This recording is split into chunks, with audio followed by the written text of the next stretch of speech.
Welcome to the Computer Chronicles. I'm Stuart Chaffee, and with me this week is Jan Lewis. Jan, we're looking at Microsoft's Flight Simulator. In fact, the newest version, version 4.0, which adds all kinds of interesting things. As you can see, you can communicate with air traffic control. You can fly a glider in this particular version of the program. You can have a random weather generator, and you can actually design your own plane and then see if it will fly.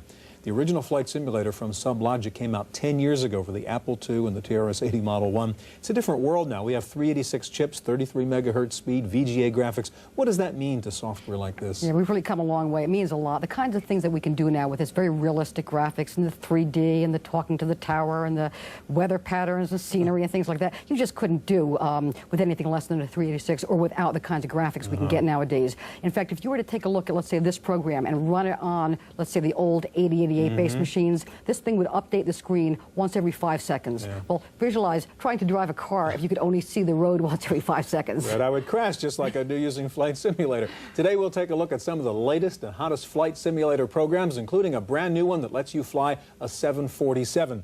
Now, the Flight Simulator business has become a whole industry with books on how to fly, scenery discs, control yokes as input devices, and in fact, there's one software store here in San Mateo, California, that's actually putting on an air show for Flight Simulator enthusiasts. We begin with a report from that show. The site of the Computer Air Show was an Egghead software store in San Mateo, California. Turn on into his tail, go into his tail, follow him down. Good job. There was head-to-head competition as young computer pilots blasted away at enemy targets, flying Falcons, F-15s, and World War II fighters. And they're shooting at you. Don't waste your shots. Lawrence Holland, the designer of the Battle of Britain program, was on hand to demo this new arcade-style flight simulator from Lucasfilms. Battle of Britain is one of the newest of flight simulator programs, and it's already a big hit. Unlike a lot of flight simulators, which is launching a missile, taking the guy out at 20 miles, Battle of Britain is World War II, British and German, and it's down and dirty dogfighting. It's just you have to get very close to your opponent, and it's all machine guns. One of the nice features in Battle of Britain is its instant replay mode that lets you play back a battle, zoom in or out of the action, and even use slow-mo and stop action.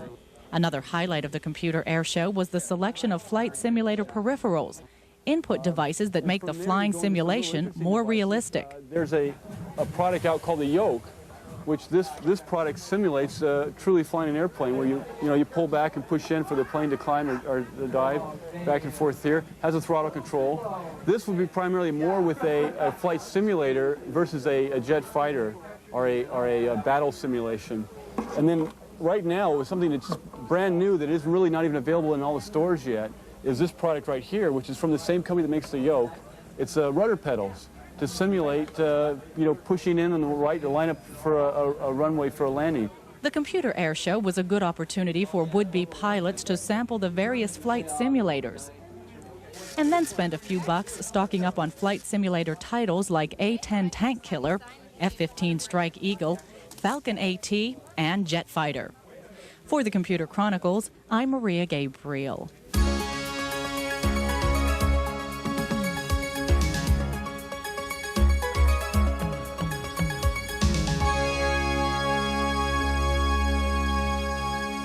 Joining us now is Gilman Louie, CEO of Spectrum Holobyte, and next to Gilman, Wild Bill Steely, president and co-founder of Microprose. Jan? Gilman, there's lots of different flight simulators out nowadays. Now, you've got one called Falcon AT. Tell us what's special about that. Well, Falcon is a simulation of an F-16 fighter aircraft. And what's special about this particular program is we use realistic heads-up displays, realistic radars, and flight models. In fact, F-16 Falcon is the first program that's actually being used by the Air Force to train pilots. Heads-up display means what? Heads-up displays is a piece of glass that's in front of the pilot that tells him all the information he needs to know while looking out of the airplane. All right, Gilman, I think another thing unique about Falcon AT is the fact that you can actually have two different players on two different computers having a dogfight with each other, right?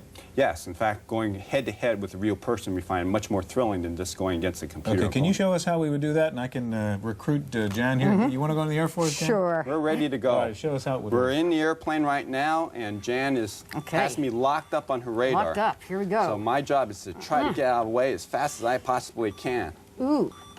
Okay, take that. You dirtbag, you. All right, tell us what's happening for we novices here. Right now, she has me on a complete radar lock, There we and she go. just There we fired go. a missile that hit me right in the rear of my plane, and I'm in flames, and I'm heading down. There you go. And I am shot out of the sky. Okay, I take it you were polite and gentlemanly there, that you could really beat her if you wanted to. think it Actually, was she's skill. not bad of a pilot herself. All right, Gilman, I want to ask you to reboot there and get into your single-player mode so you can give us another demo in just a moment. While you're doing that, Bill, I want to talk to you. As we can tell by your uniform, you're the real thing here. I mean, you were Air Force Academy and flight instructor and jet fighter pilot and so on. How good is this simulation stuff? How much of the experience of really flying can it give you?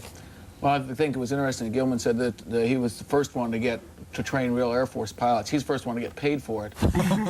Back in the middle 70s, I started flying for the Pennsylvania National Guard. And in 1982, when we built our first product, in fact, Microprose was the first ones to do real combat flying simulation. Only the Microsoft product was out before ours. We did a product called Hellcat Ace. And Hellcat Ace was used by my Air National Guard unit to teach guys how to strafe. And that was back in 1982. But what it is, we teach situation awareness. You got to understand all the factors that go along with flying an airplane. Yeah. How to make decisions with limited information and know when to run and when to hide. And the simulator simulators can do that. Yeah. Okay, let's get back to you, Gilman, and show us how you would actually use this in the single-player mode. Well, I'm going to start off on the runway. My aircraft is fueled and ready to go. I'm going to turn on my engines, light my afterburners, take off my brakes, and I'm going to start taxiing down the runway. My job today is to find MiGs and shoot them down. I'm up, and I'm going to go right into the cockpit.